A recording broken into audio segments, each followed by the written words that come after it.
السلام علیکم ویورز، ہمارے چینل میں خوش آمدید۔ آج کے اس ویڈیو میں ہم آپ کو کوروش عثمان بولم 32 کی مکمل کہانی مختصر دور پر سنانے جا رہے ہیں۔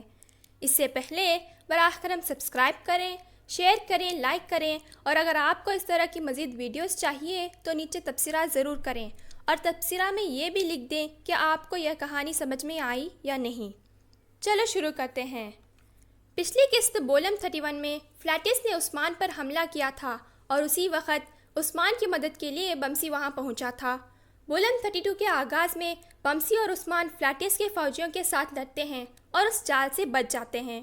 فلیٹس وہاں سے بھاگ جاتا ہے۔ بمسی عثمان کو قبیلے میں آنے کے لیے کہتے ہیں لیکن عثمان انکار کر دیتے ہیں۔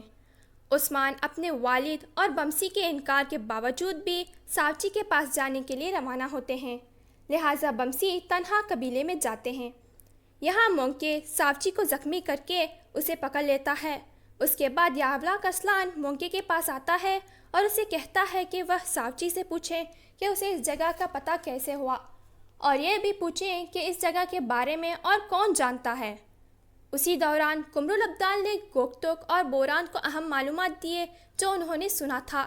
یہ معلومات اس جگہ کے بارے میں تھا جہاں مونکے چھپا ہوا تھا۔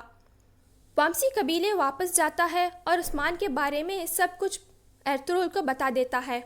اسی اثناء علاج کرنے والے خیمے میں حاصل بتاتی ہے کہ عثمان ایک پریشانی بنانے والا ہے جو ہمیشہ قبیلے کے لیے پریشانی لاتا ہے، لہٰذا لڑائی بالا اور حاصل کے مابین شروع ہو جاتی ہے۔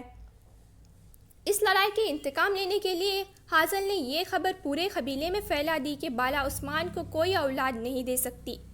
اسی اثناء میں جب ساوچی کو ہوش آیا تو مونکے ساوچی سے پوچھنے کی کوشش کرتا ہے کہ اسے یہ جگہ کیسے ملی، لیکن ساوچی سے کوئی جواب نہیں دیتے۔ بالا کو یہ پتہ چلنے کے بعد کہ حاصل نے اس کی اولاد نہ ہونے کی خبر پورے قبیلے میں پھیلا دی ہے، اسے برا لگتا ہے اور اس کے آنکھوں سے آنسو نکل آتے ہیں۔ دوسری اور عثمان اور ان کے ساتھیوں ساوچی کے پاس جانے کے لیے روانہ ہوتے ہیں اور وہ وہاں پہنچتے ہیں۔ وہاں وہ ساوچی کو بری حالات میں پاتے ہیں۔ بہت سے جالوں سے لڑنے کے بعد وہ مونکے کو گرفتار کر لیتے ہیں اور وہاں سے روانہ ہوتے ہیں۔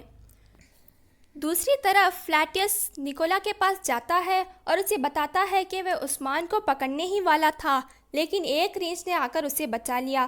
یہاں اس نے بمسی کو ایک ریچھ سے تعبیر کی۔ نکولا کہتا ہے کہ وہ اس کا بدلہ لے گا اور کیروان سرائے میں چلا جاتا ہے۔ جب گندوز وہاں آتے ہیں تب نکولا اس پر حملہ کرتا ہے اور اسے نازک حالات میں چھوڑ دیتا ہے اور وہاں سے چلا جاتا ہے۔ دوسری اور گیہاتو اور احمد دونوں کو ایک ہی خواب آتا ہے کہ جب گیہاتو کائی قبیلے کو جانے کے لیے تیار ہوتا ہے تب وہاں قمر الابدال درویش آ کر اس کو خبردار کرتے ہیں۔ جب گیہاتو قمر الابدال کی بات کو انکار کرتا ہوا انہیں تلوار سے مارنے جاتا ہے تب قمر الابدال درویش ان پر پتھروں کی بارش برساتے ہیں۔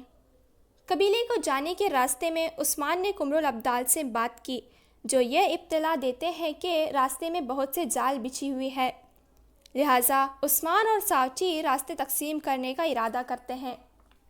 عثمان تنہا قبیلے جائے گا اور سارے الپس ان جالوں کو ختم کر دیں گے۔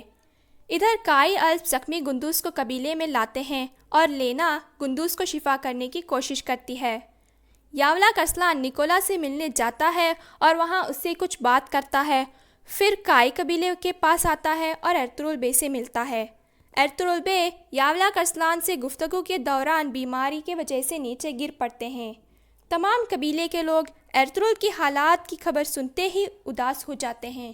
دندار اور بمسی قبیلے کو لوگوں کو پرسکون کرنے کی کوشش کرتے ہیں۔ اسی وقت گیہاتو قبیلے میں آتا ہے۔ دوسری طرف نکولا اور اس کے کمانڈر کلوچیسار قلعے کو واپس لینے کا ارادہ کرتے ہیں۔ یہاں موجود جاسوس باورچی اس منصوبے کے بارے میں سن لیتا ہے۔ دریا اثنا قلعے کے جاسوس افتالیا ہیلن کو قلعے میں داخل ہوتے ہوئے دیکھ کر جلدی سے اس کے پیچھے چل پڑتی ہے، لیکن اس کے والد اسے اجازت نہیں دیتے اور اس کے بجائے کاغذ کا ایک ٹکڑا دیتے ہیں جس میں نکولا کے منصوبے لکھے ہوتے ہیں۔ جب ہیلن قلعے میں داخل ہوتی ہے اور منصوبے کے بارے میں پوچھتی ہے تب نکولا کہتا ہے کہ یہ منصوبہ حقیقت میں گیہاتو نے دیا تھا۔ گیہاتو کائیوں کو مصروف رکھے گا اور اسی وقت نکولا کلوچیسار قلعے پر حملہ کر کے اسے واپس لے لینا ہوگا۔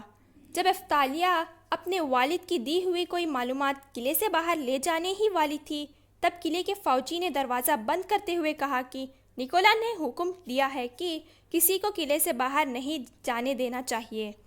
یہاں ہیلن نکولا کو بتاتی ہے کہ وہ اس کے حکم کے مطابق کلوچیسار قلعے کے کھانے میں زہر ڈال دیا ہے اور کلوچیسار قلعے پر حملہ کرنے کے لیے درکار ہر معلومات بھی فراہم کر دیتی ہے۔ قبیلے میں گیہاتوں سے نمٹتے وقت عثمان وہاں آ جاتے ہیں۔ اس سے واقعہ ختم ہوتا ہے، جاری ہے۔ لہٰذا ہمارے چینل کو سبسکرائب کریں اور رابطے میں رہیں۔ ملتے ہیں کسی اور ویڈیو میں، جب تک کے لیے اللہ حافظ۔